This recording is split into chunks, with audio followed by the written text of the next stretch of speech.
Maayong buntag sa tanan. Ay, update dai ko sa ato ang lugar diri sa Maguindanao sa mga nangutana sa ako sa ako ang mga amigo, kaila diha sa nasa gawas sa nasod or bisan asa nga mga lugar. Kumusta kuno ang Maguinda? Ay, grasya sa Ginoo, okay na ang Maguinda. Kusog raman tong ulan oy.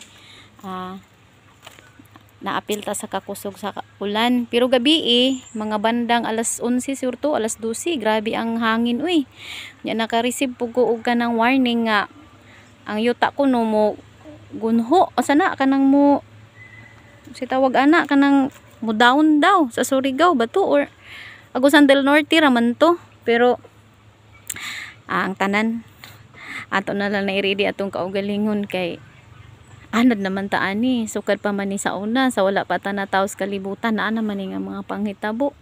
O kung imong tanawon karon ang Maguinda diri sa cottage, grabe kalinaw gabi gahapon while nag-live ko, di ka kakita sa blue sky kay imong makita puro ra gyud ka ng kuan sa ulan kanang dagtom kaayo.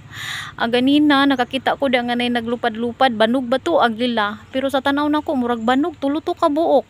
Wala ko naka-video kay busy kaayo ang person. Karon na lang ko nag-video. So linaw na kaayo ang kuan Maguinda. Kung imong tan-awon, hayag kaayo tungod sa panahon init. So makita nimo dito dito sa highways karsada. So na ako karon diri sa likod sa akong balay. So mo ni ang update karon sa Maguinda. Ang tubig grabe kalinaw. So ma-feel gini mo ang peaceful. Ganina pag mata na ko buntag sayo nakaingon jud ko thank you Lord. Grabe ka peaceful kaayong ako ang hunahuna. Kay tungod kay na feel nako ang tingog sa langgam. Naamlay ko'y binuhi nga langgam. Nya daghan pug kaay mga unog langgam diri sa akong likod sa akong balay kay na mapug ko'y bayabas. Ginakaon nila na akong bunga da sa bayabas o kana wa ginako nagipakating ng bayabas kay nganuman malipay kay ko magtan-aw nga naay kanang bitaw mga langgam nga magtingog-tingog sa akong likod sa akong balay. Kay murag paminaw na ako ba ang akong kinabuhi taas kayo tungod kay ubanon ko sa lupad sa tingog sa langgam, di ba? So muna nga ingon mo pud ang kuan Bible diha sa Book of Genesis or kamo nakaabasa mo dapit sa mga nakasulat nga kung ikaw kuno aduna kay mga binuhi nga sama ng mga mananap, bisan isa duha o tulo ikaw na ang pinakadato.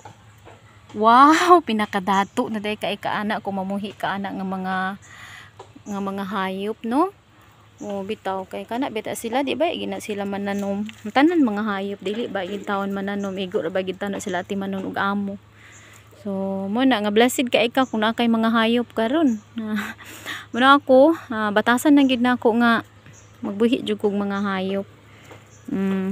Kay nakabasa man ko nga kung atiman kag mga hayop isan tulo lang, ikaw na ang pinakadato. Nakalimot lang ko og asa basta kay nakabasa ko atong time nga nakabasa ko nagbuhi dayon ko.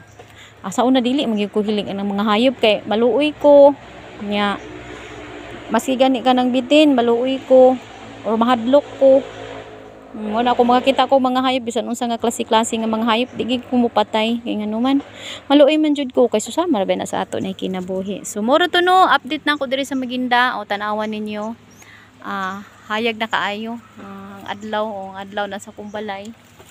So napukoy kapayas diri sa akong balay nga arang kalami turok ra ni siya no.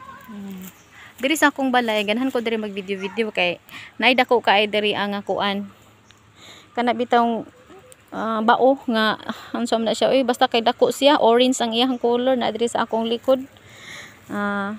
Abot na nakakita na ba mo anak niya ganahan ko anak niya pag naana siya diri sa likod pero karo ko kakita ambot og asa siya. Taon-taon na pud ba ko kakita ato niya asa na kato siya. So mora to ako update tara mo mga friend. Kung asa man mo karon or nakibalita sa akong kinabuhi okay ra gid kaayo mi diri sa Ginoo. Gipanalipdan mi sa Ginoo. Kamo diha ako mga pag-ampo nga panalipdan pud mo bisan asa ta Amo ra magin nato panalipdan ta sa Ginoo no sa tanan natong pagabuhaton. Kung motuo pud mo nang giingon nga kung pagbuot na sa Ginoo wala magintay mahimo. So muna nga di lang pud ta masigtago sa tong balay oy. No? So mo to, God bless.